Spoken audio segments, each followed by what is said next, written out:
കൂട്ടുകാരെ, ഇവിടെ ഒരു വ്യക്തി കാടിനുള്ളിൽ മരം മുറിച്ചുകൊണ്ട് നിന്നപ്പോൾ അബദ്ധവശാൽ മരം വന്ന് വീഴുന്നത് അവരുടെ ഭാര്യയുടെ കൈയുടെ പുറത്തായിരുന്നു. അങ്ങനെ അവർക്ക് ഒരു കൈ നഷ്ടപ്പെടുകയാണ്. തന്റെ ഭാര്യയുടെ ദുഃഖം കാണാനാവാതെ അദ്ദേഹം അവർക്ക് വേണ്ടി ഒരു മെറ്റലിന്റെ കൈ നിർമ്മിച്ചു കൊണ്ടുവരുന്നു.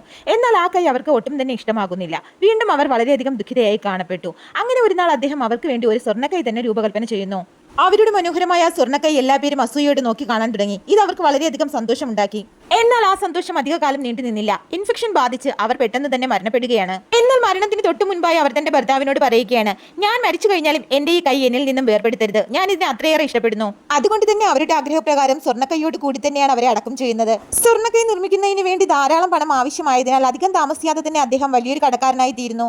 കടങ്ങൾ വീട്ടി തീർക്കാൻ മറ്റൊരു വഴിയും കാണാത്ത അദ്ദേഹം സ്വർണ്ണക്കൈ വീണ്ടെടുത്ത് കടങ്ങൾ വീട്ടി തീർക്കാമെന്ന് തീരുമാനിക്കുന്നു. എന്നാൽ അന്നേ ദിവസം രാത്രി അതിശക്തമായ കൊടുങ്കാറ്റ് വീശിയടിക്കുകയും ഒരു നിഴൽ തന്റെ മുറിയിലേക്ക് കടന്നു വരുന്നതായും അദ്ദേഹം മനസ്സിലാക്കുന്നു. നിമിഷങ്ങൾക്കുള്ളിൽ തന്നെ എന്റെ കൈ എവിടെ എന്ന് ചോദിച്ചുകൊണ്ട് ആ ആത്മാവ് അദ്ദേഹത്തെ ആക്രമിക്കുന്നു.